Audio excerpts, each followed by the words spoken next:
가장 천한 직업에서 황후가 되어 인생 역전에 성공한 여성이 있습니다. 비잔틴 제국의 천민 출신인 테오도라는 배우이자 무희였습니다. 또한 그녀는 다른 업을 겸했는데 기록에 따르면 그녀는 몸에 있는 구멍이란 구멍은 모두 사용해서 일을 했었다고 합니다. 그녀의 인생은 한 사교 행사장에서 황제의 조카 유스티니아누스를 만나면서 격변하게 됩니다.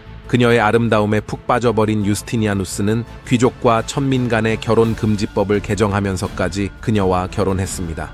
유스티니아누스는 이후 황제가 되었고 테오도라는 단순한 황후가 아닌 공동통치자인 아우구스타의 칭호를 얻게 됩니다. 권력을 얻게 된 그녀는 그 힘을 당시 열악했던 여성들의 인권을 신장하는 데 사용했습니다. 성매매 업소를 폐쇄하고 성노동 여성들의 보호소를 설립했으며 성폭력을 사형으로 처벌했습니다.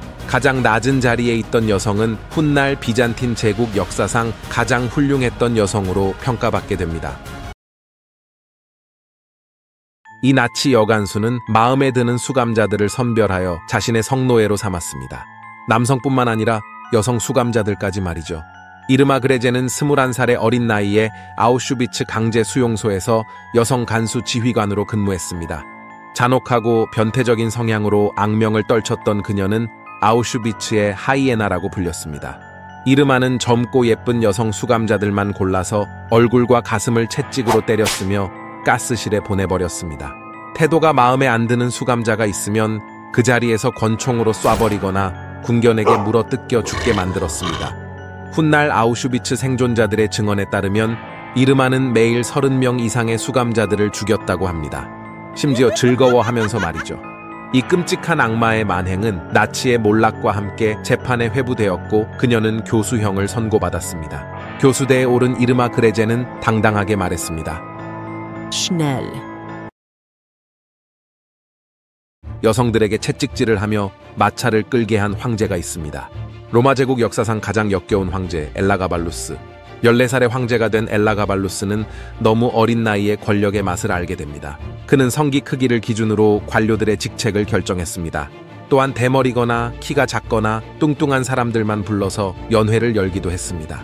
다른 황제들은 매춘부를 불러 잠자리를 가졌지만 반대로 그가 여장을 하고 사창가에 가서 몸을 팔았습니다. 한 번은 검투사들이 경기하는 도중 관중석에 독사를 풀어놓았습니다. 그는 사람들이 패닉에 빠지고 독사들에게 물려 죽는 것을 보며 희열을 느꼈습니다. 그는 높은 곳에서 금화를 뿌리고 나서 금화를 주우려는 사람들이 서로 싸우는 것을 보면서 즐거워했습니다. 이 철없는 폭군의 할머니 줄리아 마이사는 결국 그에게 참수형을 명령합니다. 당시 그는 18살이었습니다. 할머니가 손자를 죽일 정도면 그가 얼마나 도를 넘어섰는지 이해가 되실 겁니다.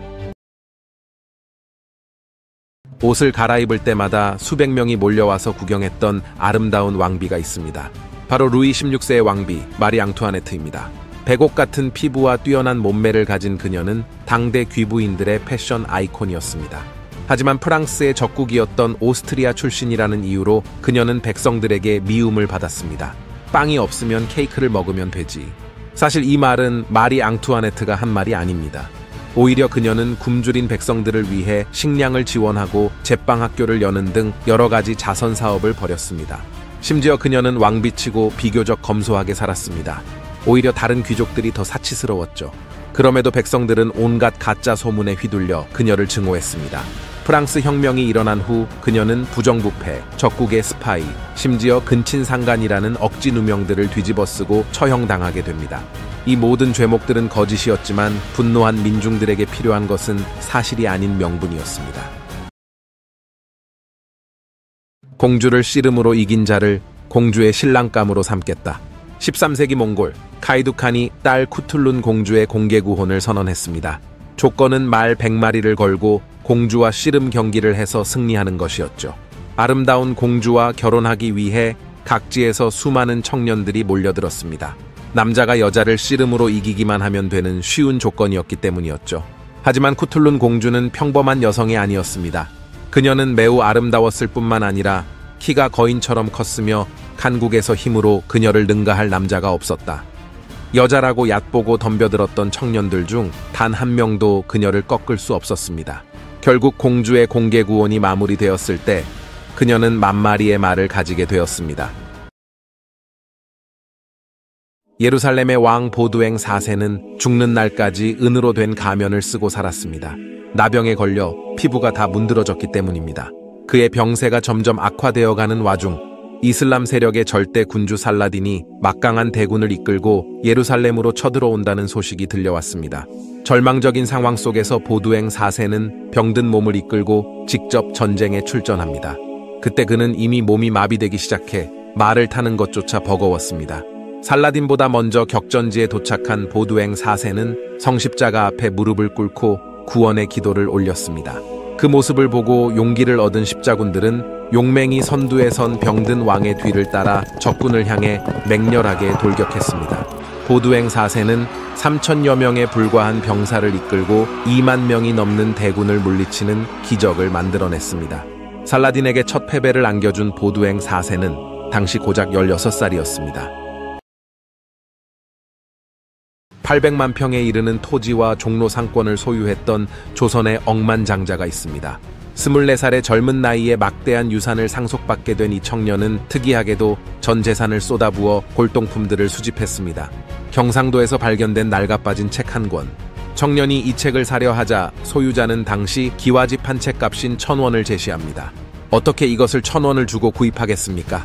10,000원을 드리겠습니다. 청년이 거금을 주고 구입했던 책의 이름은 훈민정음 해례본이었습니다. 우리 조선은 꼭 독립되네. 동서고금의 문화 수준이 높은 나라가 낮은 나라에 영원히 합병된 역사는 없고 그것이 바로 문화의 힘이지.